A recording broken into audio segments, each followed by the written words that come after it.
Hello everyone and welcome back to the class. आज की class में सबसे पहले हम लोग डिस्कस करेंगे हॉरिजॉन्टल स्प्रिंग ब्लॉक सिस्टम के बारे में। हम यहाँ पर इसका टाइम पीरियड फाइंड आउट करेंगे, इसकी फ्रीक्वेंसी फाइंड आउट करेंगे।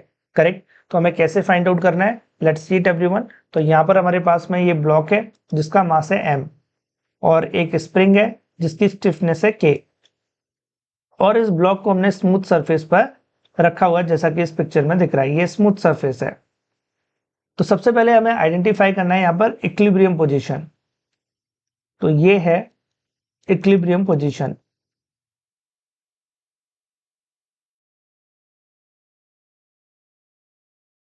तो ये हो गई हमारी इक्विलिब्रियम पोजीशन। करेक्ट। अब इस इक्विलिब्रियम पोजीशन से हमें इस ब्लॉक को डिस्प्लेस करना है, तो इस पर फोर्स लगाएंगे और ये ब्लॉक लेट सपोज यहां से लेकर यहां तक आ जाता है फोर्स लगाने पर,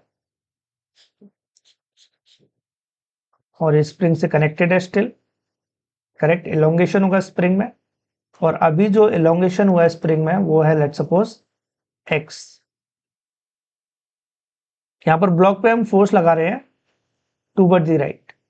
करेक्ट। हम लोग फोर्स लगा रहे हैं टूवर्ड द राइट, तो इसलिए डिस्प्लेसमेंट भी ब्लॉक का टूवर्ड द राइट यहाँ पर देखने को हमें मिल रहा है। बट यहाँ पर जो स्प्रिंग फोर्स लगेगा, जो कि रिस्टोरिंग फोर्स है हमारा, वो टूवर्ड द लेफ्ट लग रहा है। तो रिस्टोरिंग फोर्स अपोजिट एक्शन में, जो कि स्प्रिंग फोर्स है यहाँ पर, वो टूवर्ड द लेफ्ट लग रहा है। करेक्ट। तो अगर स्प्रिंग फोर्स की बात करें तो उसे हम लिखेंगे माइनस के एक्स। और माइनस साइन क्यों आया ये आपको समझ में आ रहा होगा, क्योंकि यहाँ पर डिस्प्लेसमेंट टूवर्ड द राइट हो रहा है और फोर्स टूवर्ड द लेफ्ट लग रहा है। That's why we have here negative sign. Alright. तो यहाँ पर अगर मैं न्यूटन सेकंड लॉ लगाऊं तो नेट फोर्स जो लग रहा है इस ब्लॉक के ऊपर, वो सिर्फ हमारे पास स्प्रिंग फोर्स है जो इसको रिस्टोर करने के लिए भी रिस्पॉन्सिबल है। एसएचएम के लिए हमें ऑलरेडी ये पता है कि रिस्टोरिंग फोर्स होना जरूरी है, और यहाँ पर ये स्प्रिंग फोर्स ही रिस्टोरिंग फोर्स है।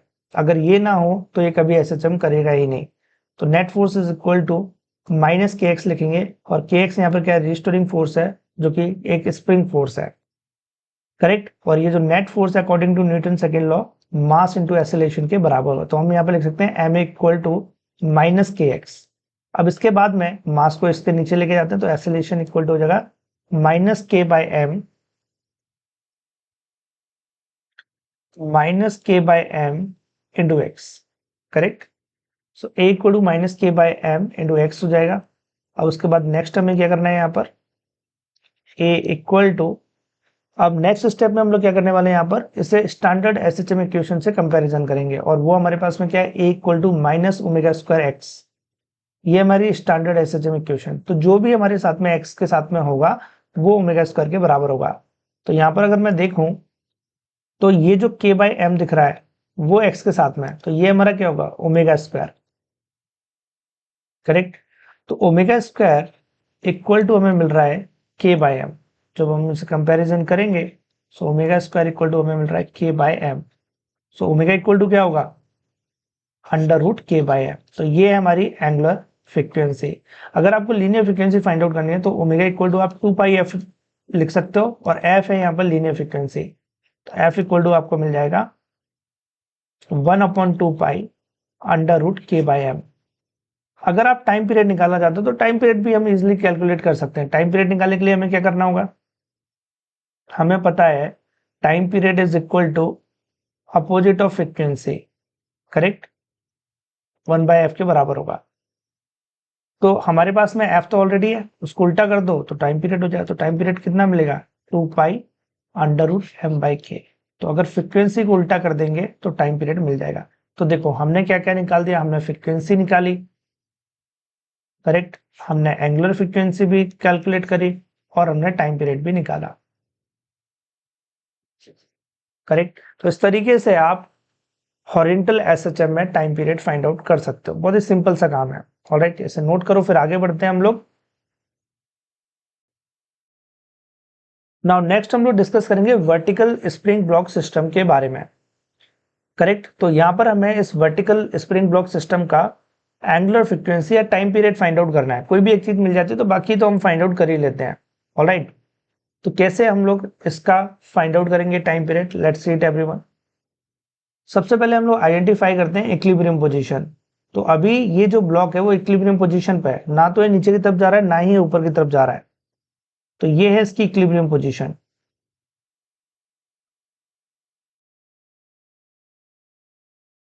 करेक्ट, ये इसकी इक्विलिब्रियम पोजीशन। अब आप थोड़ा सा इमेजिन करो, अगर मैं इस ब्लॉक को यहां से हटा दूं तो क्या होगा। करेक्ट, ये जो स्प्रिंग है, क्योंकि इसमें जब हमने ब्लॉक को लगाया तो ग्रेविटेशनल फोर्स नीचे की तरफ लग रहा है, इसकी वजह से इसमें एलोंगेशन हुआ है। और जैसे ही मैं इस ब्लॉक को हटाऊंगा तो ये कंप्रेस होगी और अपनी नेचुरल लेंथ में आ जाएगी। तो मान लो यहां पर है इसकी नेचुरल लेंथ, ये है इसकी नेचुरल लेंथ।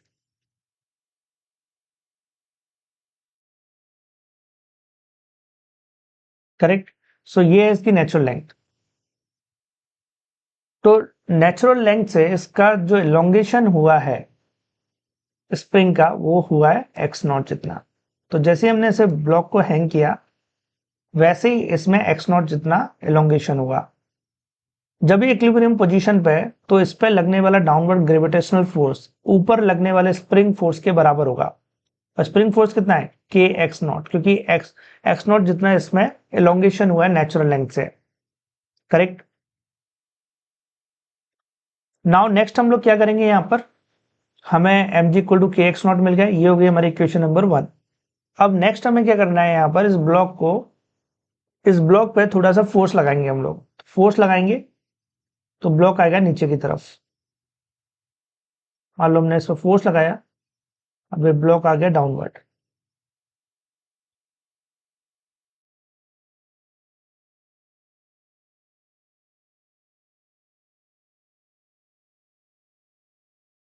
करेक्ट। और लेट सपोज इस फोर्स लगाने की वजह से जो एलोंगेशन इसमें हुआ है वो हुआ है एक्स। ऑलराइट, अब क्या करें हम लोग। अब अगर मैं इस पर नेट फोर्स लिखूं तो क्या मैं नेट फोर्स को लिख सकता हूं। इस पर जो स्प्रिंग फोर्स इस समय लग रहा होगा वो लगेगा माइनस के, टोटल एलोंगेशन हुआ एक्स प्लस एक्स नॉट।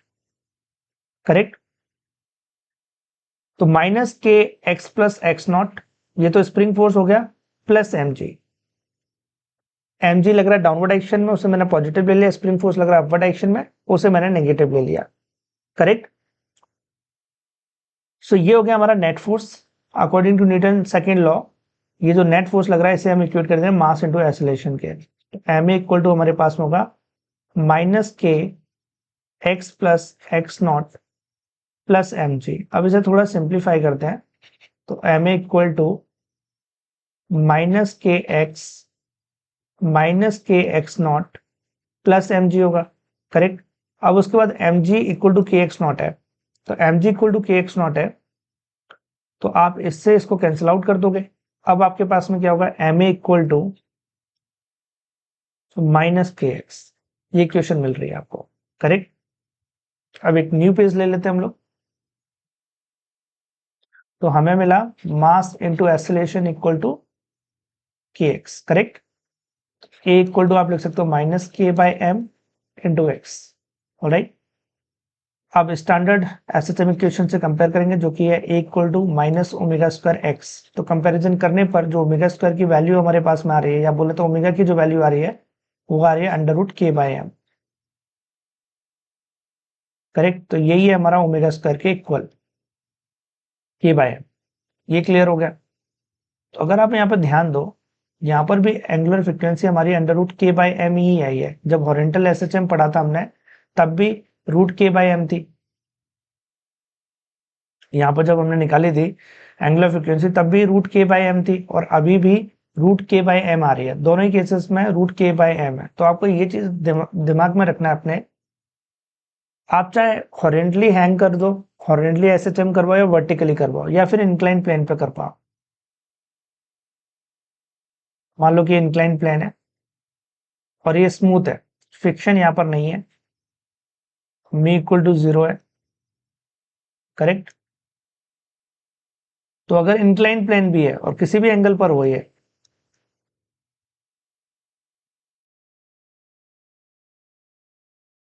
अगर मास m और स्टिफनेस k है स्प्रिंग की, तो इसके लिए भी ओमेगा की value under root K by M ही होगी। करेक्ट, तो इसकी वैल्यू भी under root K by M ही होगी। ये क्लियर हो रहा है सभी को। बताओ। तो omega equal to under root K by M ही होगा इंक्लाइन प्लेन पे। ये थीटा एंगल कुछ भी हो, उससे कोई फर्क नहीं पड़ रहा। थीटा 30 हो, 40 हो, 45 डिग्री हो, 90 हो, 0 हो, कुछ भी हो, सभी केसेस के लिए under root K by M होगी। Means it is independent from the angle. Alright, तो ये आप याद रखना पॉइंट। इंक्लाइन प्लेन पे भी जो एस एच एम मिलेगा वो under root K by M ही होगा। बस ये जो हमारा सरफेस है वो स्मूथ होना चाहिए। ऑलराइट, तो इसे नोट करो, फिर आगे बढ़ते हैं हम लोग। Let's see next case. If the spring has mass ms then. तो अभी तक हमने स्प्रिंग का मास को कंसिडर नहीं किया था। करेक्ट, स्प्रिंग जो थी वो मासलेस हमने कंसिडर की थी। तब उस केस में जो हमें टाइम पीरियड मिल रहा था तो वो मिला था t equal to 2 pi under root m by K, जहां पर ये जो मास होता था वो मास ऑफ द ब्लॉक होता था, अगर आपको याद हो तो। बट अभी इस केस में हम लोग क्या कर रहे हैं, मास ऑफ द स्प्रिंग को भी कंसिडर कर रहे हैं, उसे हमने ms लिया है। तो अगर मास ऑफ द स्प्रिंग को भी कंसिडर किया जाए तो उस केस में जो हमारा टाइम पीरियड होना चाहिए वो कितना होना चाहिए। तो बहुत ही सिंपल सा तरीका है आपको याद रखने का।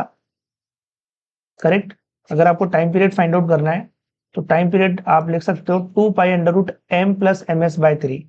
जो भी स्प्रिंग का मास है उसका थर्ड पार्ट आपको लेना है और मास ऑफ द ब्लॉक के साथ में ऐड कर देना है, तो आपको टाइम पीरियड मिल जाएगा। तो it is what, it is T equal to 2 pi under root M plus M S by 3 by K. इस तरीके से आप टाइम पीरियड फाइंड आउट कर सकते हो।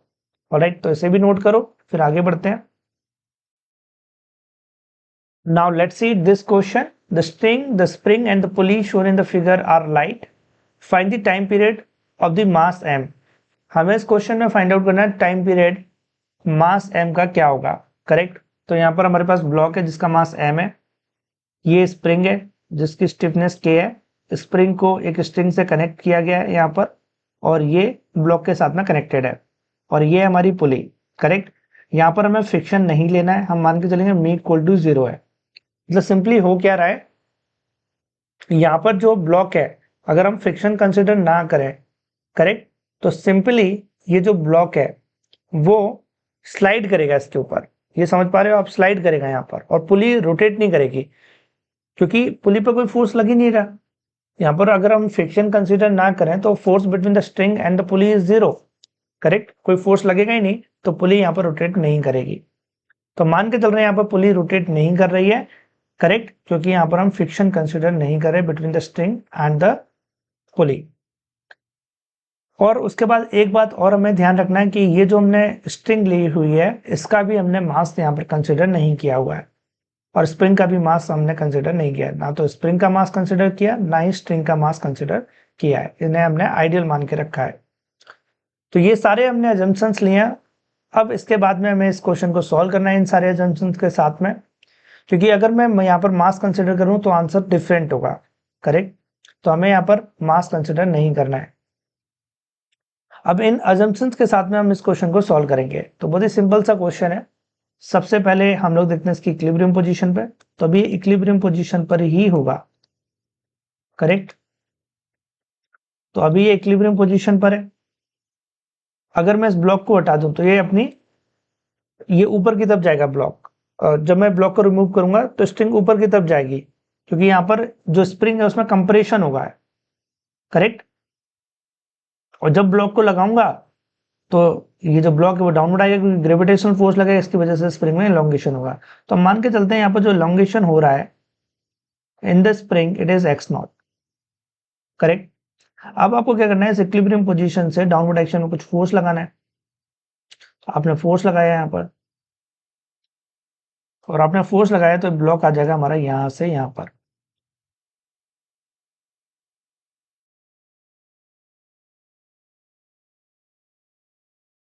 करेक्ट, तो जैसे हम फोर्स लगाएंगे इस ब्लॉक पर ये डाउनवर्ड डायरेक्शन में आएगा,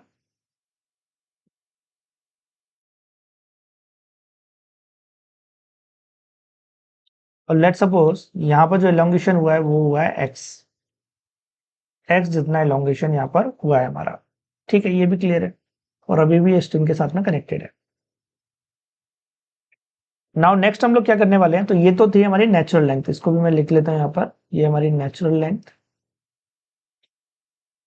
नेचुरल लेंथ से जो इलोंगेशन हुआ है इसमें एक्स नॉट हुआ है, फिर हमने फोर्स लगाया उसकी वजह से एलोंगेशन एक्स हुआ है, करेक्ट। तो total elongation from the natural length हो गया एक्स एक्स नॉट, करेक्ट है।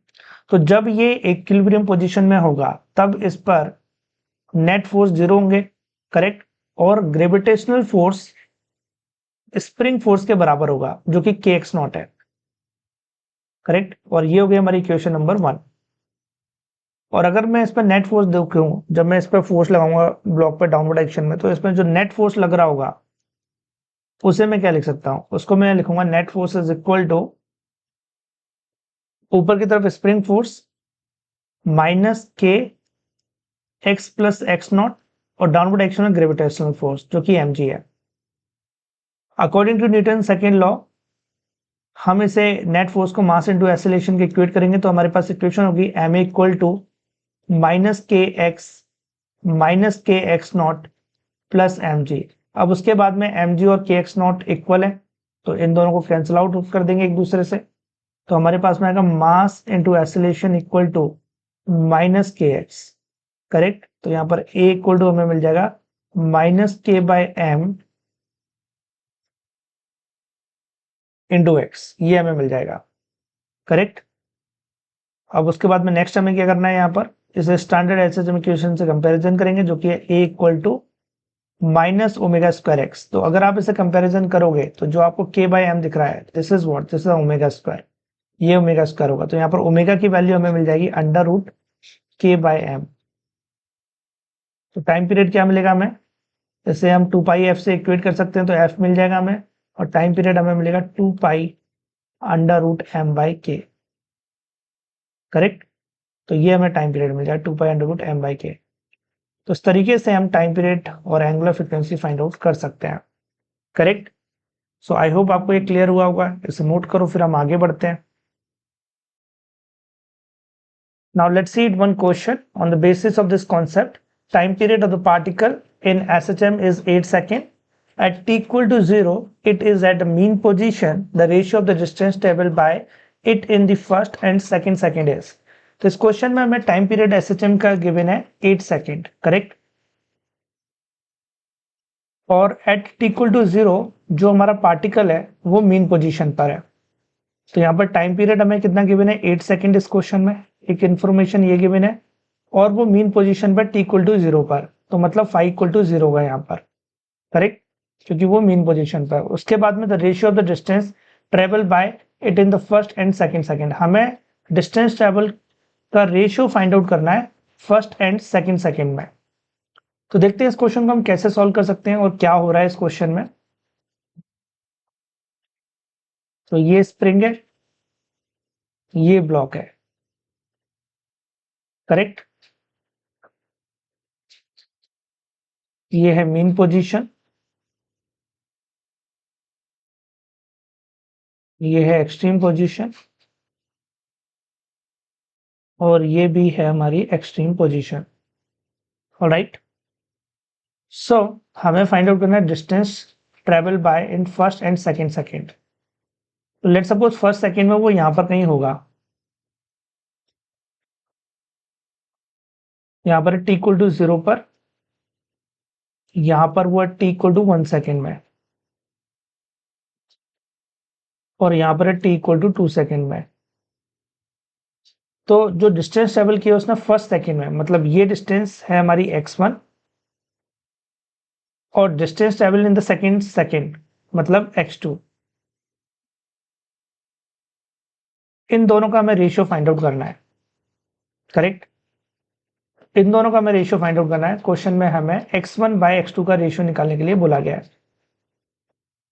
ये क्लियर हो रहा है हमको क्या फाइंड आउट करना है, ठीक है। तो फिर आगे बढ़ते हैं। Displacement in SHM at any T time के लिए हमारे पास इक्वेशन है x equal to a sine omega T plus 5 तो 0, तो ओमेगा टी लिख लेते हैं यहाँ पर। तो हमें t इक्वल टू 1 सेकेंड में निकालना है, तो निकाल लेते हैं। अब t इक्वल टू 1 में निकालेंगे तो हो जाएगा हमारा x1 इक्वल टू a है एम्पलीट्यूड, हमें एम्पलीट्यूड भी चाहिए यहाँ पर, तो एम्पलीट्यूड लेट सपोज a हम लोग ले लेते हैं, साइन ओमेगा को लिख सकते हैं 2 पाई बाई टी, और t है हमारे पास में 8, करेक्ट। और बात करें टाइम की, तो टाइम हम लोग निकाल रहे हैं 1 सेकेंड में, तो यहाँ पर लिखेंगे 1। ऑलराइट, x1 इक्वल टू आपको मिलेगा साइन, ये हो जाएगा π/4, साइन π/4 की वैल्यू होती है 1/√2, तो ये मिलेगा a/√2। This is the x1। अब सेकेंड हम लोग फाइंड आउट करेंगे x2। करेक्ट, तो लेट सपोज ये है हमारा x, जो 2 सेकेंड में डिस्प्लेसमेंट होगा। आप देखो इसमें टाइम पीरियड 8 सेकेंड दिया है, इसका मतलब क्या है? इसका मतलब ये है, इसको जो टाइम लगा मीन टू एक्सट्रीम जाने में वो 2 सेकेंड होगा। करेक्ट, फिर ये एक्सट्रीम टू मीन आएगा फिर से 2 सेकेंड में। करेक्ट, और फिर मीन टू एक्सट्रीम जाएगा 2 सेकेंड में, फिर एक्सट्रीम टू मीन आएगा 2 सेकेंड में। तो टोटल कितना होगा? 2 + 2 + 2 + 2 मतलब 8 सेकेंड। तो मतलब 2 सेकेंड में वो मीन टू एक्सट्रीम गया है, ये हमें क्लियर होगा। अगर मीन टू एक्सट्रीम गया है तो 2 सेकेंड में जो उसका डिस्प्लेसमेंट होगा वो एम्पलीट्यूड के बराबर होगा। ये क्लियर हो रहा है आपको? लेकिन हमें 2 सेकेंड में नहीं बताना, हमें बताना सेकेंड सेकेंड में, मतलब हमें x2 निकालना है। 1 से लेकर 2 सेकेंड के बीच में जो हुआ है वो हमें फाइंड आउट करना है x2। ये क्लियर हो रहा है आपको? तो अगर ये क्लियर हो रहा है तो ये हम निकालते हैं, और ये हम लोग कैसे निकालेंगे, लेट्स सी इट। तो मुझे ये तो समझ में आ गया कि जो 2 सेकेंड में हो रहा है वो हो रहा है a के बराबर, और 1 सेकेंड में जो हो रहा है वो हो रहा है a/√2 के। तो x2 अगर आप ध्यान से देखो तो x2 को मैं क्या लिख सकता हूँ? वो लिख सकता हूँ मैं a - x1, ये लिखा जा सकता है। और x1 की वैल्यू क्या है? a/√2। करेक्ट, तो ये हो गया हमारा x2। अब हमें रेशियो फाइंड आउट करना था, तो x1/x2 का रेशियो हम निकाल लेते हैं। x1 है a/√2 और x2 है हमारा, इसका एलसीएम ले लेते हैं, तो ये होगा √2a - a डिवाइडेड बाय √2, ये लिखा जा सकता है इसको।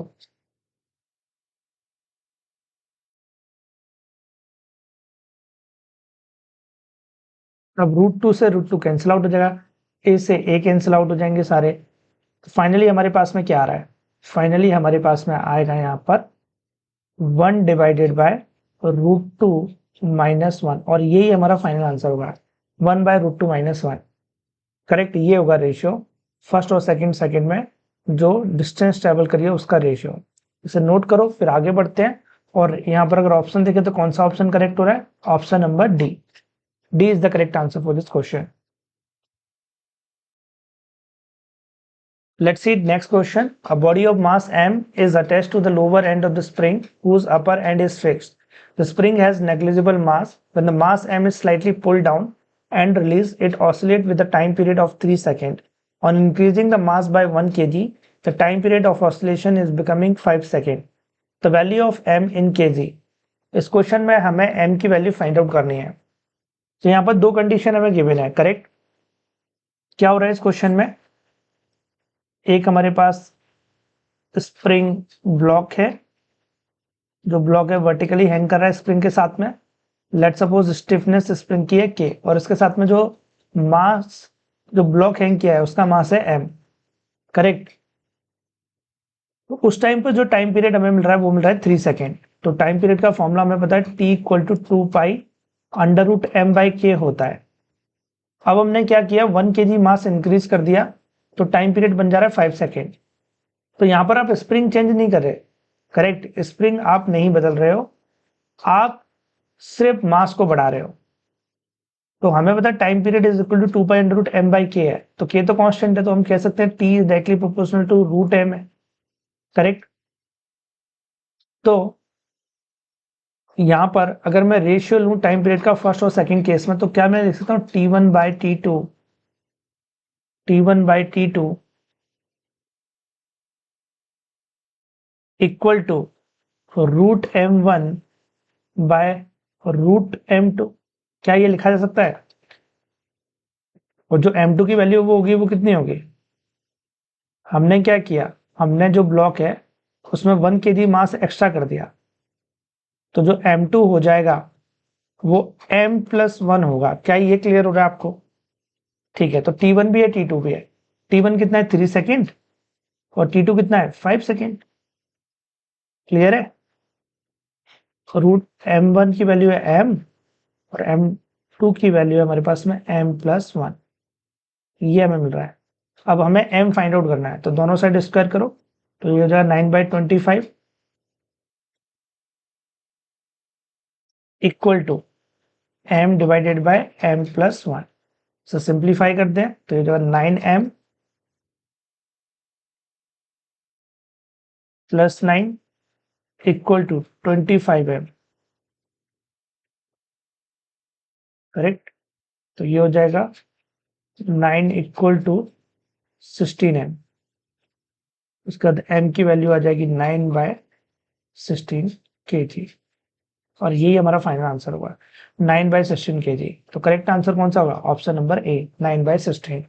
आई होप आपको ये क्लियर है, इसे नोट करो, फिर आगे बढ़ते हैं हम लोग। नाउ नेक्स्ट हम लोग डिस्कस करेंगे सीरीज कॉम्बिनेशन के बारे में।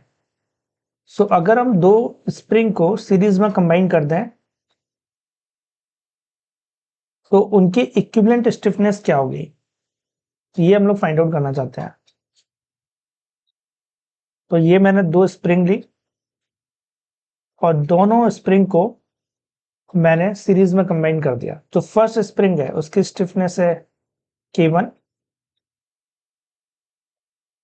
और जो सेकंड स्प्रिंग है उसकी स्टिफनेस है K2, और इस पर हमने F फोर्स लगाया है। ऑलराइट, इस F फोर्स की वजह से जो फर्स्ट स्प्रिंग है उसमें एलोंगेशन हुआ लेट्स सपोज x1, और जो सेकंड स्प्रिंग है उसमें एलोंगेशन हुआ x2। तो जो टोटल एक्सटेंशन होगा वो इन दोनों के इंडिविजुअल एक्सटेंशन के समेशन के बराबर होगा। ये चीज आप क्लियर होगी, और इसे बोल देते हैं इक्वेशन नंबर 1। तो एक तो इंपॉर्टेंट चीज आपको ये याद रखनी है, ये समझनी है। सेकंड चीज हमें समझ में आनी चाहिए कि अगर हम F फोर्स लगा रहे हैं और स्प्रिंग सीरीज में कनेक्टेड है, तो जो दोनों स्प्रिंग में फोर्स लगेगा F1 और F2 वो इक्वल होगा और वो लगाए गए फोर्स के बराबर होगा। मतलब कि जो F फोर्स है वो फर्स्ट स्प्रिंग में जो फोर्स लग रहा है उसके बराबर होगा, और वो सेकंड स्प्रिंग में लगने वाले फोर्स के भी इक्वल होगा। मतलब F1 और F2 ये सब इक्वल होंगे। आप F को क्या लिख सकते हो? F को लिख सकते हो जो टोटल एक्सटेंशन हुआ है वो, और जो इक्विवेलेंट स्टिफनेस है उसका प्रोडक्ट। मतलब इसको हम लिख सकते हैं आपको KS × X, करेक्ट। ऐसी F1 को क्या लिखा जा सकता है? F1 को हम लोग लिख सकते हैं, जो फर्स्ट स्प्रिंग है उसकी स्टिफनेस है K1 और एलोंगेशन हुआ है x1, तो इसे सिंपली हम लिख लेंगे K1 x1, करेक्ट। और F2 को लिख सकते हैं K2 x2। ये क्लियर हो रहा है? अब उसके बाद में हम लोग यहाँ से x की वैल्यू फाइंड आउट करते हैं। तो अगर मैं इसको और इसको देखूं तो यहाँ से मैं बोल सकता हूँ जो x की वैल्यू होगी वो F/KS हो जाएगी। क्लियर है ये? क्योंकि F इक्वल टू XKS है, तो डेफिनेटली x इक्वल टू क्या होगा? F/KS। सिमिलरली x1 जो होगा उसे लिख सकते हैं F1/K1, और x2 को हम लोग लिख सकते हैं F2/K2, करेक्ट। F2/K2। तो x1 हो गया, x2 हो गया एंड x हो गया, सब कुछ सही है। अब देखो क्या करना है हमको। फर्स्ट इक्वेशन को देखो, x equal to x1 + x2। अब हमारे पास x की वैल्यू है वो है F/KS, और x1 की भी वैल्यू है जो कि है F1/K1, और x2 की भी वैल्यू है जो कि है F2/K2, करेक्ट। अब क्या करना है आपको, क्योंकि हमें पता है कि जो F है वो F1 और F2 के इक्वल है। सीरीज में अगर कंबाइंड है, अगर 3 स्प्रिंग भी होती तो तीनों में फोर्स इक्वल ही होता, करेक्ट। तो ये इक्वल ही है, तो ये कैंसिल आउट हो जाएंगे। तो फाइनली हमारे पास में आ गया इक्विवेलेंट स्टिफनेस का फॉर्मूला जब स्प्रिंग सीरीज में कंबाइन होंगी, 1/KS equal to 1/K1 + 1/K2। तो अगर स्प्रिंग सीरीज में कंबाइंड है और हमें इक्विवेलेंट स्टिफनेस फाइंड आउट करनी है तो हम इस फॉर्मूले का यूज करेंगे। ऑलराइट, इसे नोट करो, फिर हम आगे बढ़ते हैं। Now let's see one question on the basis of this concept. Determine the period of oscillation for the system illustrated in the provided figure. तो इस क्वेश्चन में हमें फाइंड आउट करना है time period, correct. Time period हमें find out करना है, तो कैसे करेंगे हम लोग। यहाँ पर टोटल 3 स्प्रिंग है हमारी, करेक्ट। तो टाइम पीरियड का फॉर्मूला हमारे पास में होता है T equal to 2 pi under root में m by K equivalent, correct. तो इस फॉर्मूले का हम लोग यूज करेंगे। अब यहाँ पर के इक्विवेलेंट हमें चाहिए, और के इक्विवेलेंट कैसे निकाल सकते हैं सीरीज पैरेलल कॉम्बिनेशन में, ये हम ऑलरेडी डिस्कस कर चुके हैं। तो हमें चाहिए के इक्विवेलेंट, तो निकालते हैं। तो अगर मैं इन दोनों स्प्रिंग को देखूं, फर्स्ट और सेकंड स्प्रिंग को, तो ये दोनों की दोनों पैरेलली कंबाइंड है। पैरेलल में जब होती है तो आप इजीली उन्हें ऐड कर सकते हो, तो ये हो जाएगा 2k। अब ये 2k और ये 2k दोनों के दोनों सीरीज में कंबाइंड है, तो इन दोनों का इक्विवेलेंट क्या होगा, इन दोनों का इक्विवेलेंट हो जाएगा k, correct. 1/2k plus 1/2k करोगे तो आपको क्या मिलेगा 1/k, और अपोजिट उल्टा कर दोगे तो k मिल जाएगा, करेक्ट। तो जो इक्विवेलेंट स्टिफनेस आई है सिस्टम की वो कितनी है, वो है हमारी ओनली k। तो आंसर क्या हुआ T equal to 2 pi under root में m by k, and this is the final answer for this question. बहुत ही सिंपल है, आप सीरीज पैरेलल कॉम्बिनेशन को फाइंड आउट करो, करेक्ट, एनालाइज करो सिस्टम को अच्छे से, तो आपको समझ में आ जाएगा, और फिर इक्विवेलेंट स्टिफनेस फाइंड आउट करो और इस फॉर्मूले में k इक्विवेलेंट की वैल्यू रख दो, आपको आंसर मिल जाएगा। एक क्वेश्चन और देखते हैं हम लोग, एक क्वेश्चन और देखते हैं। एक इंक्लाइन प्लेन ड्रॉ करते हैं सबसे पहले।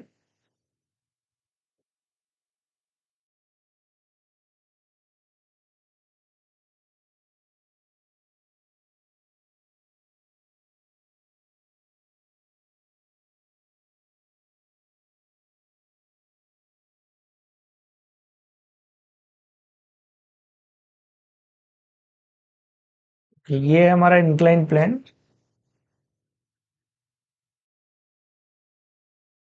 और ये एंगल है लेट्स सपोज थीटा, थीटा की वैल्यू है 30 डिग्री, करेक्ट। और फिर उसके बाद में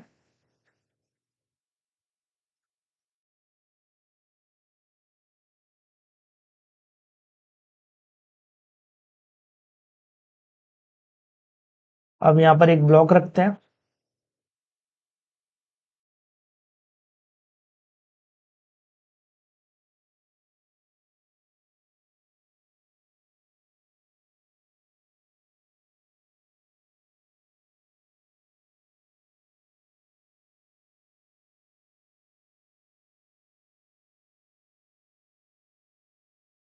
ये हो गया हमारा ब्लॉक, और इस ब्लॉक का मास है m, और स्प्रिंग की स्टिफनेस है k, करेक्ट। और ये जो प्लेन है हमारा वो स्मूथ है, म्यू इक्वल टू 0 है, ठीक है। अब एक काम करते हैं, यहाँ पर और स्प्रिंग लगाते हैं, थोड़ा सा इसको कॉम्प्लेक्स बनाते हैं क्वेश्चन को। एक स्प्रिंग यहाँ पर और लगा देते हैं हम लोग,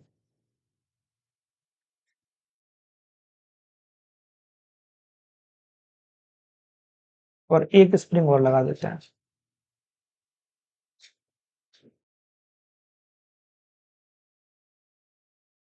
तो 2 स्प्रिंग मैंने इस साइड कनेक्ट कर दी, और इसकी भी स्टिफनेस है k, और इसकी भी है k, करेक्ट। मास है ब्लॉक का m। तो 3 स्प्रिंग है हमारे पास में, हमें फाइंड आउट करना है टाइम पीरियड। टाइम पीरियड क्या होगा ये हमें फाइंड आउट करना है। तो फॉर्मूला तो हमें ऑलरेडी पता है, T इक्वल टू होता है 2 पाई अंडर रूट में m by K equivalent, correct. अब आपको ये सिस्टम देख के ये बताना है कि के इक्विवेलेंट क्या होगा, के इक्विवेलेंट क्या होगा, आप सोच कर बताओ। तो के इक्विवेलेंट क्या होगा, क्या ये तीनों स्प्रिंग, क्या ये दोनों स्प्रिंग, मैं इनको नंबरिंग कर देता हूं, इसको बोल देता हूं फर्स्ट, इसको सेकंड, और इसको थर्ड। क्या लगता है आपको, क्या फर्स्ट और सेकंड पैरेलल में और इनका इक्विवेलेंट थर्ड के साथ में पैरेलल सीरीज में, ऐसा लग रहा है आपको। फर्स्ट और सेकंड हमारी पैरेलल है, और इनका इक्विवेलेंट थर्ड के साथ में पैरेलल में या सीरीज में, क्या लग रहा है आपको। तो अगर आप इसको ध्यान से एनालाइज करो, तो यहाँ पर 1 2 और 3 ये तीनों के तीनों स्प्रिंग ही पैरेलल में है। ऐसा कुछ भी नहीं कि 1 2 पैरेलल में और इनका इक्विवेलेंट थर्ड के साथ में सीरीज में, ऐसा कुछ भी नहीं है। ये तीनों के तीनों ही पैरेलल में, और पैरेलल में हम सीधा उसको ऐड कर देते हैं, तो k इक्विवेलेंट हो जाएगा 3k। तो k इक्विवेलेंट हो गया 3k, तो आंसर सिंपली आ जाएगा t equal to 2 pi under root में m बाय 3k। और एंगल का कोई लेना देना है नहीं है, यहाँ पर एंगल की आपको टेंशन लेनी नहीं है। इंक्लाइन प्लेन पे भी हम लोग इसी फॉर्मूले का यूज करेंगे। तो अगर इस टाइप का क्वेश्चन है तो आप इजीली उसे सॉल्व कर सकते हो with in a second. Correct देख कर ही हम लोग आंसर फाइंड आउट कर सकते हैं इसका। तो इसे नोट करो, फिर आगे बढ़ेंगे। नाउ नेक्स्ट हम लोग डिस्कस करेंगे स्प्रिंग एट एन एंगल। अगर एक स्प्रिंग को कुछ एंगल पे कनेक्ट किया जाए तो जो उसकी इफेक्टिव स्टिफनेस होगी वो क्या होगी, ये हम फाइंड आउट करना चाहते हैं। तो जो इफेक्टिव स्टिफनेस होगी उसका फॉर्मूला है हमारे पास में k cos स्क्वायर थीटा। तो देखते हैं कैसे हम फाइंड आउट कर सकते हैं फॉर्मूले को, कैसे ये फॉर्मूला हमें मिला है। तो पहले हम लोग सिस्टम को समझते हैं क्या हो रहा है एग्जैक्टली यहाँ पर।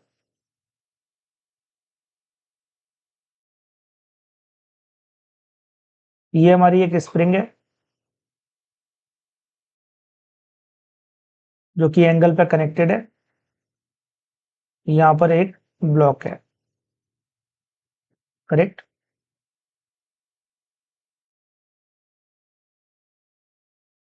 अब हमने इसमें फोर्स लगाया, फोर्स लगाने की वजह से ये जो हमारा ब्लॉक है वो आगे की तरफ मूव करेगा और ये यहां से यहां पहुंच जाएगा।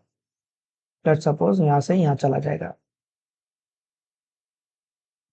और इसका जो डिस्प्लेसमेंट हुआ है वो है लेट्स सपोज x, करेक्ट। जब ये यहां से यहां पहुंचेगा तो यहां पर इसमें कुछ इलोंगेशन भी होगा स्प्रिंग में।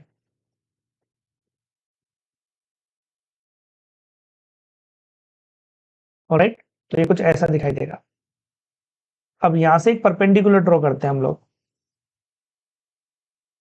ये परपेंडिकुलर ड्रॉ किया तो ये है 90 डिग्री और ये डिस्टेंस ऑलरेडी हमें पता है ये है हमारी x, करेक्ट। अब ये जो एंगल है स्प्रिंग का वो है थीटा विद दी हॉरिजॉन्टल, तो ये एंगल भी थीटा होगा। अब यहाँ पर ये जो x है वो बहुत छोटा है, करेक्ट। x बहुत छोटा है तो ये एंगल अगर थीटा है तो ये एंगल भी थीटा होगा। तो यहाँ पर x जो है वो बहुत छोटा है, तो अगर ये एंगल थीटा है तो ये एंगल भी थीटा होगा। तो ये हो जाएगा हमारा x cos थीटा। ये जो लेंथ है वो होगी x cos थीटा। ये क्लियर हो रहा है हमको, करेक्ट।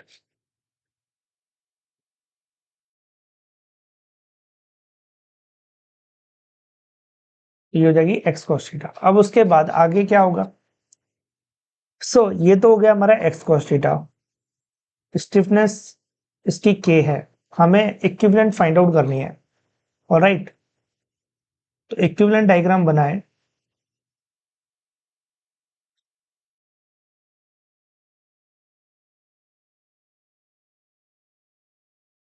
तो वो कुछ ऐसा है,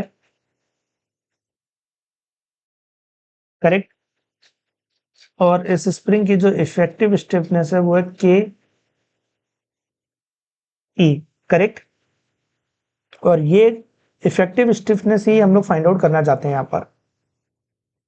अब हम लोग क्या करेंगे, अगर हम यहाँ पर ध्यान दें, इसमें एलोंगेशन कितना हुआ है x cos थीटा। स्प्रिंग हमारी कुछ ऐसे कनेक्टेड है, ब्लॉक ये है। तो स्प्रिंग में इस डायरेक्शन में, जिस डायरेक्शन में स्प्रिंग कनेक्टेड है उस डायरेक्शन में जो एलोंगेशन हुआ है वो x cos थीटा हुआ है और स्टिफनेस है k। तो अगर मैं फोर्स लिखूं, जो इस ब्लॉक पे फोर्स लग रहा है वो फोर्स कितना होगा इस डायरेक्शन में, वो है लेट सपोज F। तो क्या मैं इस F को लिख सकता हूं कि x cos थीटा, करेक्ट। तो इस ब्लॉक पर इस डायरेक्शन में ये फोर्स लग रहा है। ऑलराइट, इसका डायग्राम अभी यहां बना लेते हैं हम लोग। तो इस ब्लॉक पर जो फोर्स लग रहा है वो इस डायरेक्शन में लग रहा है F और ये एंगल है हमारा थीटा। अब इसको रिजोल्व करते हैं, तो इस डायरेक्शन में फोर्स क्या होगा F cos थीटा और इस डायरेक्शन में फोर्स क्या होगा F sin थीटा। ये एक सरफेस पर रखा हुआ है, यहाँ पर एक सरफेस भी है, करेक्ट। तो इस पर नॉर्मल फोर्स लगा ऊपर की तरफ और नीचे की तरफ लगा ग्रेविटेशनल फोर्स। तो ये जो normal force mg F sin theta है correct. mg f sin theta normal के बराबर होगा, तो ये इनको कैंसिल आउट कर देंगे। तो वर्टिकल डायरेक्शन में तो कोई भी फोर्स नहीं लग रहा है, क्योंकि ना तो ये ऊपर जा रहा है ना नीचे जा रहा है, ये बस स्लाइड करेगा हमारा हॉरिजॉन्टल डायरेक्शन में। तो जो नेट फोर्स इस पे लग रहा है वो एफ कॉस थीटा है। ये क्लियर हो रहा है। अब ये जो एफ कॉस थीटा है वो बराबर किसके होना चाहिए? ये जो एफ कॉस थीटा है वो इक्वल होगा हमारे, इसमें जो इलोंगेशन हुआ है, इसमें जो डिस्प्लेसमेंट हुआ है ब्लॉक में, या बोले स्प्रिंग का जो इलोंगेशन हुआ है हॉरिजॉन्टल डायरेक्शन में, वो एक्स हुआ है, और इफेक्टिव स्टिफनेस स्प्रिंग की है के ई। तो क्या मैं इसको लिख सकता हूं के इफेक्टिव इंटू एक्स, ये इलोंगेशन है ये स्टिफनेस, दोनों का प्रोडक्ट करेंगे तो फोर्स मिल जाएगा हमको। करेक्ट। और ये एफ कॉस थीटा के बराबर होना चाहिए। ये क्लियर हो रहा है। अब एफ की वैल्यू तो ऑलरेडी हमारे पास में, एफ की वैल्यू है के एक्स कॉस थीटा, तो एफ की वैल्यू रखेंगे तो के x cos theta and cos theta, तो कॉस स्क्वायर थीटा हो जाएगा इक्वल टू के इफेक्टिव इंटू एक्स। अब उसके बाद में एक्स से एक्स कैंसल आउट हो जाएगा, देन फाइनली हमारे पास में आएगा के इफेक्टिव इक्वल टू के कॉस स्क्वायर थीटा।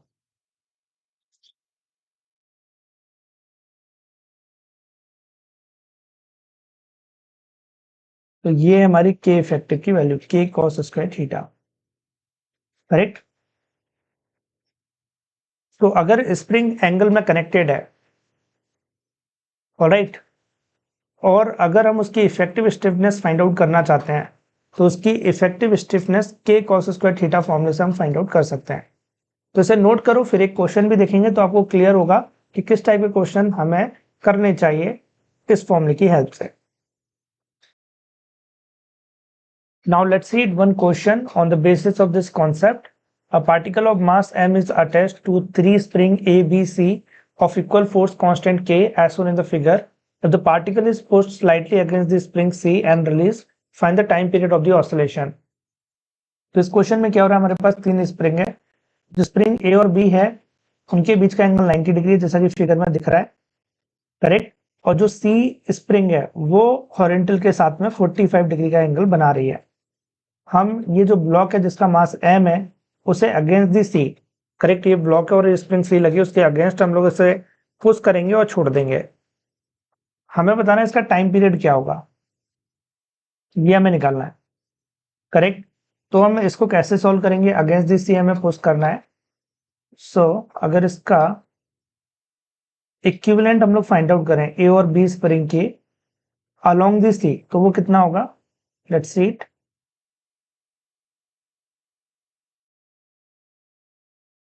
ये हमारा ब्लॉक हो गया,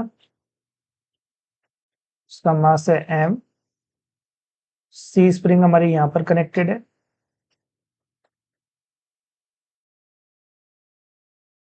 ये हमारी सी स्प्रिंग, और इस लाइन के अलोंग जो इफेक्टिव स्टिफनेस होगी ए और बी की, वो होगी हमारी, लेट्स सी इट क्या होगी,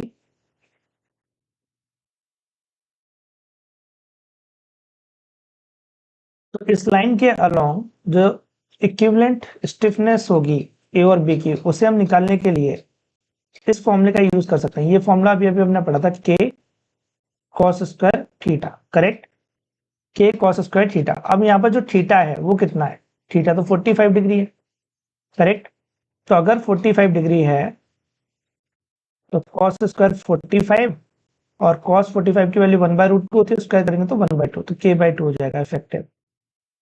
तो अगर मैं ए का इफेक्टिव स्टिफनेस देखूं अलोंग दिस लाइन, तो वो कितनी मिलेगी हमें, k/2, और बी की भी देखूंगा तो भी k/2 होगी, क्योंकि ये एंगल भी 45 डिग्री होगा और ये एंगल भी 45 डिग्री होगा, तो दोनों की k/2 होगी। तो ये भी हमारी k/2 है और ये भी k/2 है। ये क्लियर हो रहा है। और ये k है। तो हमें टाइम पीरियड निकालना है। अब हमारा सिस्टम कुछ ऐसा दिखाई दे रहा है, इस क्वेश्चन को हम इजीली सॉल्व कर सकते हैं। अब ये तीनों की तीनों स्प्रिंग हमारी पैरेलली कंबाइंड है, तो जो इक्विवेलेंट होगा इन तीनों का वो हो जाएगा k/2 k/2 k, और के के साथ में ऐड करेंगे तो 2k, तो इक्विवेलेंट स्टिफनेस इस पूरे सिस्टम का वो 2k होगा। अब टाइम पीरियड हमें निकालना था, तो टाइम पीरियड का फॉर्मूला हम लिखेंगे 2 पाई अंडर रूट में m बाय के इक्विवेलेंट, और के इक्विवेलेंट की वैल्यू ऑलरेडी हमारे पास में, तो जो फाइनल आंसर हमारे पास में मिलेगा वो मिलेगा t equal to 2 pi under root में m by 2k, and this is the final answer. So I hope आपको ये क्लियर हुआ होगा कैसे इस क्वेश्चन को सॉल्व करना है, करेक्ट। तो इसे नोट कर लो, फिर हम आगे बढ़ते हैं।